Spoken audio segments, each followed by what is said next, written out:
মা কানা মুহাম্মাদুন আবা আহাদিম মির রিজালিকুম ওয়ালাকিন রাসূলুল্লাহি ওয়া খাতামান নাবিয়্যিন। আল্লাহ নবীর শানে কটূক্তি করে, নবীকে নিয়ে অশ্লীল ভাষায় গালিগালাজ করে, নবীর শানে কটূক্তি করে। এই আন্দোলন, এই সংগ্রাম করতে গিয়ে আপনিও মাননীয় স্পিকার দেখেছেন, আমি যে আসন থেকে নির্বাচিত হয়েছি সেই আসন থেকে বাংলার ঐতিহাসিক একজন নক্ষত্রের জন্ম হয়েছিল, যার জন্ম না হলে 1947 সাল হতো কিনা তাদের আন্দোলন না থাকলে জানি না। কারণ তিনারা নিজের জীবনকে বাজি রেখে ব্রিটিশ বিরোধী আন্দোলন করেছেন এবং আল্লাহ পাকের কাছে অশেষ শুকরিয়া জানাই যে সেই ব্রিটিশ বিরোধী আন্দোলনের অন্যতম একজন নেতা হাজী শরীয়তুল্লাহ রহমাতুল্লাহ আলাইহির সেই বংশের সন্তান হিসাবে আল্লাহ আমাকেও কবুল করেছেন। মাননীয় স্পিকার, হাজী শরীয়তুল্লাহর কথা যদি বলতে হয়, তিনি যেভাবে এই দেশকে অন্যায় অবিচার মুক্ত করার জন্য, এদেশের মানুষ ছিল নির্যাতিত, এদেশের কৃষকরা ছিল নির্যাতিত, এদেশের মুসলমানরা ছিল নির্যাতিত। একদিকে ব্রিটিশ মুসলমানদের উপর অত্যাচার করছিল, আরেক দিক থেকে হিন্দু জমিদাররা তারা মুসলমানদের উপরে একচেটিয়া অন্যায় অবিচার স্ট্রিম রুলার চালিয়ে যাচ্ছিল। তখনই এই বাংলার বুকে হাজী শরীয়তুল্লাহর আগমন হয় এবং তিনি ইনসাফ প্রতিষ্ঠার যে সংগ্রাম শুরু করেছিলেন, সেই সংগ্রামের মধ্য দিয়ে আসে 1947 সাল এবং সেই 1947 সাল পাওয়ার কারণেই আমরা 1971 সাল পেয়েছি। হাজী শরীয়তুল্লাহরা যদি 1947 না এনে দিত তাহলে আমরা 1971 সাল পেতাম না। মাননীয় স্পিকার, আজ দাঁড়িয়েছি শুধু শিবচরের কথা বলার জন্য নয়, আমরা একটি বিশাল কমিউনিটি থেকে বিলং করি। আমরা দেশ ও জাতির কণ্ঠ হয়ে কথা বলার জন্য জাতীয় সংসদে এসে দাঁড়িয়েছি।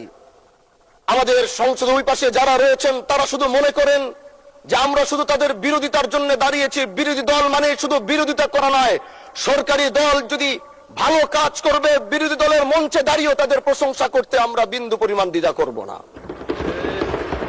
এবং আমরা সরকারি দলের যারা রয়েছেন তাদেরকে ধন্যবাদ জানাবো, কারণ আজ আপনি যেখানে বসেছেন আপনার মাথার উপরে লা ইলাহা ইল্লাল্লাহু মুহাম্মাদুর রাসূলুল্লাহ, অবশ্যই এটা তাদের অবদান, এটা অস্বীকার করার কোনো সুযোগ নাই।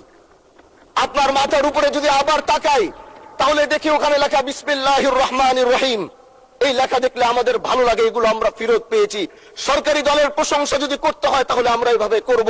যখন তাদের প্রশংসা করা দরকার আমরা দাঁড়িয়ে প্রশংসা করব, যদি তাদের কোনো ভুল দিকে সেটা দাঁড়িয়েও এই বেঞ্চের থেকে আমরা তাদের প্রতিবাদ করব। এটাই আমাদের কাজ। মাননীয় প্রধান, আজ দাঁড়িয়েছি, হয়তো আমার কথা অনেক লম্বা, আমি জানি না আপনি আমাকে সময় দিবেন কিনা, কিন্তু আমি বলতে চাই মাননীয় স্পিকার, আমরা যেই জায়গা থেকে দাঁড়িয়েছি, বাংলার 30 থেকে 40 লক্ষ উলামায়ে কেরাম আমাদের দিকে তাকিয়ে রয়েছে, কারণ তাদের কণ্ঠ, তাদের সে আওয়াজগুলো আমরা যেন জাতীয় সংসদ থেকে দিতে পারি। তার মধ্যে অন্যতম একটি হলো মা কানা মুহাম্মাদুন আবা আহাদিম মির রিজালিকুম ওয়ালাকিন রাসূলুল্লাহি ওয়া খাতামান নাবিয়্যিন ওয়া কানা আল্লাহু বিকুল্লি শাইইন আলিমা। আপনি জানেন নবীর পরে আল্লাহ নবী হচ্ছে আমার ইমানের অংশ, আমার ইমানের পার্ট। তিনাকে ভালোবাসা, তিনার উপর ইমান, এটা আমার ইমানের অংশ। তিনি আমার শেষ নবী, যেটা কোরআন ঘোষণা দিয়েছে। নবীও বলেছে আনা খাতামুন নাবিয়্যিন আলা নাবিয়্যা বাদি, আমি শেষ নবী, আমার পরে কোনো নবী আসবে না। কিন্তু মাননীয় স্পিকার, দুঃখের সাথে বলতে হয়, বাংলাদেশের এরকম একটি পার্ট রয়েছে, যেই পার্টের এক অংশ মানুষ তারা নবীকে অস্বীকার করে, তারা মুসলমান দাবি করে। এবং এই বিষয়ে অনেকের ধারণা আছে, তারা জানে এই আন্দোলন করতে গিয়ে অনেক মুসলমানকে রাস্তায় শহীদ হতে হয়েছে, আন্দোলন করতে হয়েছে। স্বাধীনতার পর থেকে আজ সে আন্দোলন চলছে, কিন্তু আজ পর্যন্ত সেটা পাইনি। আমি মাননীয় প্রধানমন্ত্রীকে বলবো, আপনি বাংলাদেশে একটি ইতিহাস রচনা করে যাবেন। আপনার মাধ্যমে যদি এটা স্বীকৃতি পায়, যারা নবীকে অস্বীকার করে তারা কোনোদিন মুসলমান থাকতে পারে না, এটা আইনের মাধ্যমে, এটা বাংলাদেশের পার্লামেন্ট থেকে ঘোষণা হবে, সেটা আমরা চাই। মাননীয় স্পিকার, আরেকটি কথা, আপনি জানেন আমরা আমাদের নবীকে সবচেয়ে বেশি ভালোবাসি, যিনি আখিরি নবী, যাকে বলা হয়েছে ওয়ামা আরসালনাকা ইল্লা রাহমাতাল লিল আলামিন।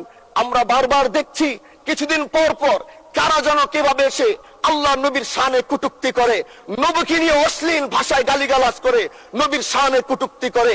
এই আন্দোলন, এই সংগ্রাম করতে গিয়ে আপনিও মাননীয় স্পিকার দেখেছেন, রাস্তাঘাটে আন্দোলন করতে গিয়ে কত মানুষ মৃত্যুবরণ করেছে। যদি একবার বাংলাদেশের আইনে, কারণ মুসলমান যদি আমাদের বাংলাদেশের পার্সেন্টেজ অনুযায়ী আমাদের অবশ্যই মুসলমানদের সংখ্যা এই দেশে অনেক বেশি। আমরা তো অন্য কিছু চাচ্ছি না। এই দেশের মানুষ নামাজ না পড়লেও যদি কেউ নবীকে কটূক্তি করে তার কলিজা ছিঁড়ে যায়, সে রাজপথে নেমে যায়। আমি বলবো যারা নবীকে কটূক্তি করে, নবীর নামে গালিগালাজ করে, এদের মৃত্যুদণ্ড এই আইনটাও যেন বাংলাদেশের এই সংসদ থেকে পাশ করা হয়।